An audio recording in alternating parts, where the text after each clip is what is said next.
So today I want to talk about the effect of AI on me as an artist. And this is an unplanned video. It's just basically some thoughts that I've been having.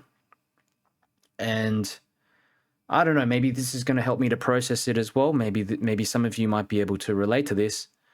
But I use the term artist pretty loosely because I'm a watercolor artist, so I'm a traditional artist. I actually paint and draw and stuff like that. But I guess nowadays the term might extend to people that are just general creators. You could maybe be a digital creator of sorts, making videos. You know, just creatives. Maybe just saying creatives in general would be a better word actually to describe artists in general. So yeah, I guess in terms of the pros, so I sell art courses and I also make a ton of videos, product reviews on my other channel. But yeah, I guess I'll focus a bit on the art stuff at the moment, the traditional art stuff. So when I run workshops, so I haven't run them for quite a while. I stopped in April, and I need to start doing one again. People have been asking about it, but I've just not felt really too motivated lately to run one of these things. I don't know what it is. I think I've just been a bit busy with my other channel and just so focused on it because it's been growing significantly and I just want to focus on it more.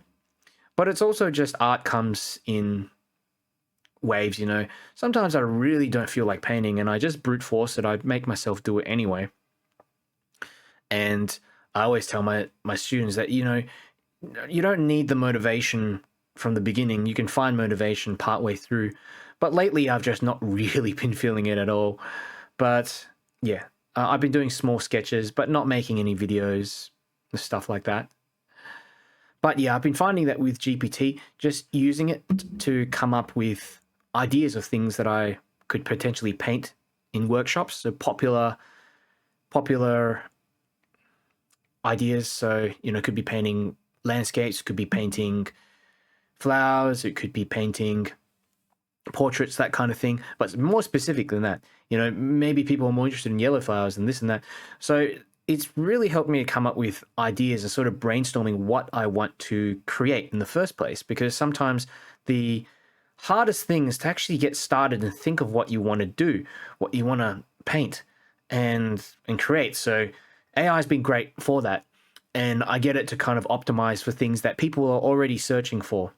So I'm not, you know, and if you're doing this as a hobby, it doesn't matter. Just paint whatever. But I'm actually making these courses and I'm putting them in different course platforms. I'm selling them. So if I make a course on painting computers, for example, there's no way. People are just not going to buy that. Maybe some people actually. I mean, there might be a way around it. If you do make like kind of technology course or something like that, where you're painting bits of tech. But generally speaking, people want to paint landscapes. You know, they're not searching for how to paint a camera or something like that. So that's been really helping and getting me more results when I post videos. Just so that I'm generally on the right path of what people are searching for. But you have to also balance that with how you are as well as an artist. Is this something that you really want to paint? Maybe flowers are really popular, which they are. People love painting flowers. But personally, I don't really like painting them, especially roses. You know, I like painting yellow flowers, sunflowers, that kind of thing. But apart from that, I'm not so interested in painting flowers.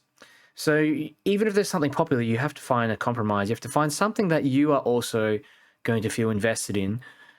And unless you're extremely skilled, there are a lot of artists that can just pull it off. But I certainly, I think I need to have a sort of personal investment in whatever I'm painting. So yeah, that's been helping coming up with titles that are, you know, that are more, that stand out more. I've been using it also to help come up with the beginning, you know, skeleton structure of scripts for videos. So say that I'm reviewing a product.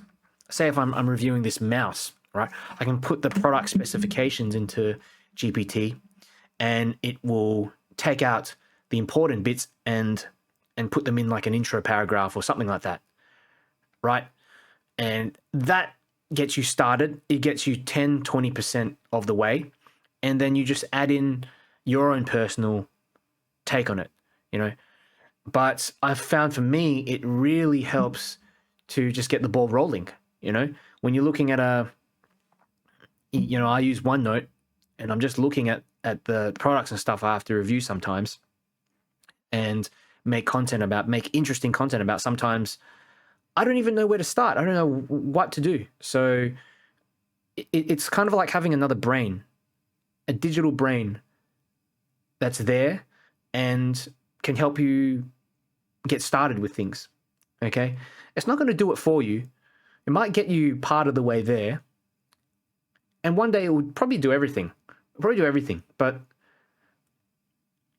also you have to make sure that at the end of the day, the video is you. You know, you can't just read something out, especially if your audience thinks that you're the one that's basically reviewing this product. You can't just read something out. And I'm pretty sure they'll be able to tell anyhow. But if it's things like, if it's things like this mouse I'm reviewing, there are certain things that AI is not going to be able to quite get, So I always have like a little considerations part. So using the mouse, I might notice that there's some, the edge of it a little bit uncomfortable, or maybe it just wears a bit more after use. Some of the stickers or whatever come off. That's only something that I would know after using the thing. Another way that I've been using these AI tools is to also come up with preliminary sketches of things. So if for example, I'm running a course on how to paint boats, so I can pop the photograph, the reference photo in, and I can ask it to create me a tracing stencil, and it will spit out the tracing stencil, and I can send that to my students. Or I can use that and trace it myself, which saves time from editing the photograph itself, converting it to like a line drawing, all that kind of stuff. So it's a great time saver, and it's also just a great way to come up with ideas. So the third thing that I've used AI for as an artist is marketing. So I'm not the best at writing emails. I'm not the best at just creating super engaging text posts. I'm better at creating videos, maybe shorter videos, and talking, that kind of thing. But normally I'll write like a little script. And sometimes these scripts can go on for ages. And some of the feedback I've had from my other channel was that people just get tired of me talking. And maybe you're watching this video and you're also getting tired of me talking. I'm working on being more succinct and a bit more to the point with things. But sometimes I can just sort of go around in circles. Okay, especially if I'm not editing the video, that kind of thing. So, if I've got like a long script that I've written, I'll filter it through, I'll get it through, and I'll get AI to convert it into an email.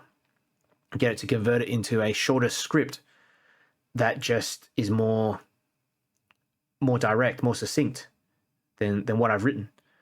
So that can save a lot of time, and it can help get a message across to your audience better. But I always make sure I check everything that the output, because in truth, there's very few times where I can actually just copy and paste a thing. It's impossible. There's always things that you need to edit around. It's used the wrong information, which just said something in a way that just doesn't sound natural. So yeah, I guess that's the positives that I can think of that have been a positive for me anyhow. But some of the negatives, now this has been talked about a lot, and I guess I wonder whether at some stage I'm not going to need to do this anymore, or I won't be able to do this anymore. So, is there going to be a point where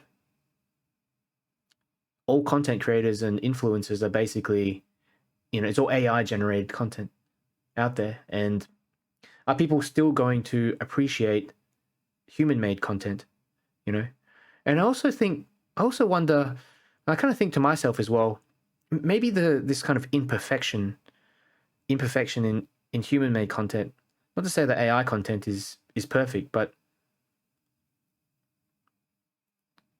I think like the little nuances and little pauses and stuff like that, they make a video more genuine and relatable, because we're human ourselves, right? So of course you can get AI to factor that in and put pauses and this and that. But at the moment, there seems to be a lot of channels that are out there and people are just creating content without much thought and much plan or whatever. And they're getting tons of views only because I guess they're showcasing the human side of themselves. But yeah, I do wonder if there's a day where at the moment, if you want AI to teach you something, say if you want AI to teach you about philosophy, it's pretty easy. You can get it to teach you and it can write back to you. But in terms of being an art teacher and teaching people art and making product reviews, AI is not quite there yet. Maybe in a year, maybe in 2 years. But who knows? Because I watch a lot of AI videos these days and a lot of entry-level roles, entry-level coders, admin assistants, call center jobs. They're being automated and taken out with AI. And it's only a matter of time, I think, before, if you go to ChatGPT and you ask it to teach you art, it's not going to be able to do that because I think with art, anyway, in the sense that I learn art, I need to be visually watching someone using their hand to create it, applying the brushstrokes, that kind of thing. Maybe when we have embodied AI, it's going to be a different story. But at the moment, AI is not going to be able to generate you a video of if you ask it, can you teach me watercolor painting on a specific topic, and it generate a video that looks like a human painting and teach you in any meaningful way. So I think I'm safe for a bit. But for how long, I don't know. So that kind of is something in the back of my mind. And when the time comes where, I don't know, maybe there's something that I just train up the AI with all of my videos and it uses that training material to then create more workshops and more tutorials that look like me and people can't tell the difference. Maybe one day that will happen. But until that day, and even when that happens, I'm going to keep on doing what I'm doing. And I think it's a bit of an existential thing as well. If I am replaced by an AI, maybe the AI version of me is better at teaching. Maybe it's better at painting. Does that mean that I stop painting? Does that mean that, I'm going to stop doing all these things? I don't think so. I mean, if you look at a lot of things that have been automated out, like, I don't know, sewing, for instance, or even knitting, you can go to shops and buy yourself a, fully knitted jumper. I don't know how much they are, $40 or something like that. But there are people who still want to learn how to knit and do it themselves and create just for the sake of it, just because they get fulfillment out of it. And I think that's the same thing as an artist, that I think a lot of people panic about it taking away meaning as an artist. I think if you're creating an income as an artist, it'll be something that you worry about, especially if you're selling your art directly. And I wonder if people actually will appreciate human art as much as AI created art. And it's a kind of controversial thing as well. I mean, AI art is trained on a lot of human-made art, and even GPT and Gemini, I'm pretty sure they're trained on, hundreds of millions, if not a billion, more than a billion YouTube videos. So there's that issue there of a lot of artists who are concerned that their material is being used by these large AI companies to train the models, but they're not getting reimbursed for that. And I think one solution someone described was, if a model is drawing from a particular training data set that's, is trained off a particular artist to create this output, then that artist should be paid a certain proportionate amount. If the output was generated based on 10 artists, there should be some kind of royalty paid to them. But I really doubt that's ever going to happen. And you see, like, Miyazaki, creator of Spirited Away and a lot of those Studio Ghibli films, voice his distaste for this. So yeah, I think it's a really controversial kind of issue. And if we train these algorithms, if we train these models, are people going to appreciate? Are there going to be less artists out there, or people that want to give it a try? Is it discouraging that? I'm not sure.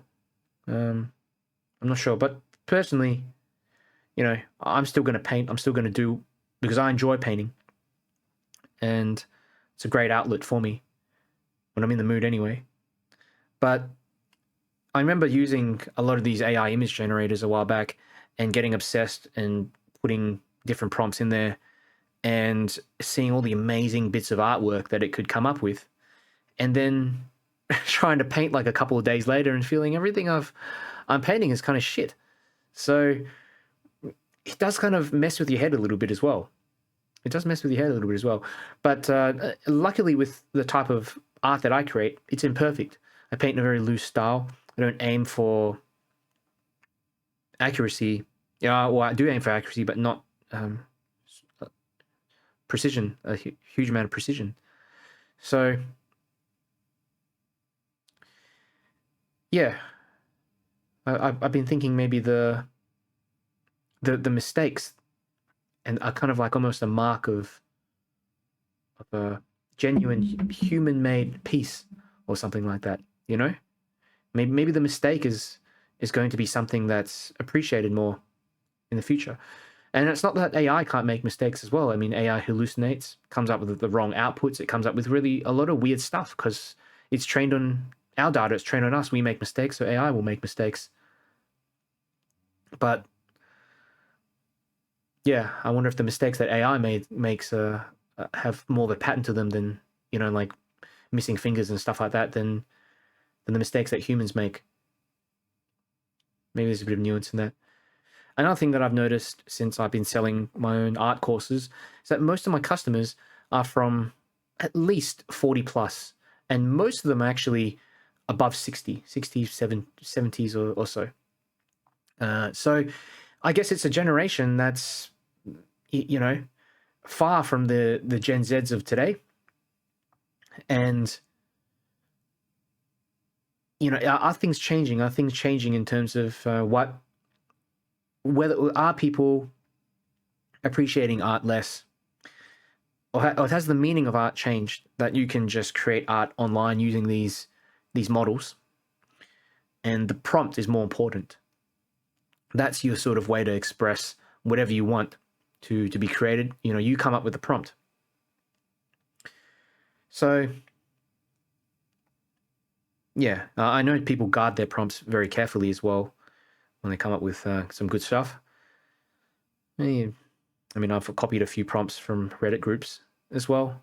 And one thing that I've noticed, especially in these art groups that I run an art group that's got 260,000 people, is there's this flood of these fake accounts that are posting fake artwork, and a lot of the members, even I can't pick it up sometimes that these accounts are fake and that the art is fake. A few of them slip through and they get a ton of comments and, have to remove them. But, if even on print on demand websites, people are selling art that's created by AI there. In an image generation model, you can put in, say, generate me a picture with dogs with sunglasses on, something like that, and create some pretty cool sort of images that you can upload to print on demand websites and then sell them. And maybe half the people don't know that they're created by AI. And maybe half of them do, but they don't care. If it's indistinguishable and it's still good, people are still going to buy it anyway. So, yeah, kind of a lot to think about. But I mean, as an art teacher, I don't think it affects me directly yet. I mean, in terms of maybe the next generation of people, maybe it might, the event of kind of AI art might make it less likely for people to want to learn art if it's just easier to type a prompt and create art that way. But I think there's something really, I don't know, there's just something different to kind of picking up a paintbrush or a pencil and creating that way. It comes from you. And yeah, it's incredibly different from just typing into a computer. So maybe there'll still be people who are drawn to that, kind of like people who are drawn to knitting, and I don't know what else. I can't think of any other examples at the moment. But yeah, that's about all that I have on my mind at the moment.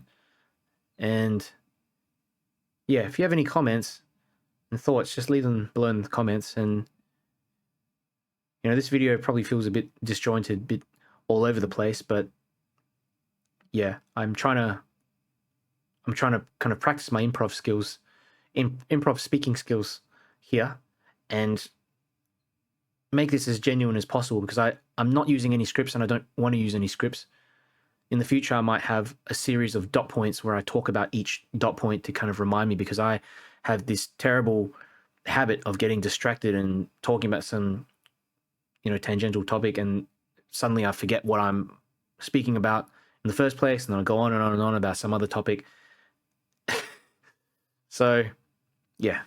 Anyway, see you next time.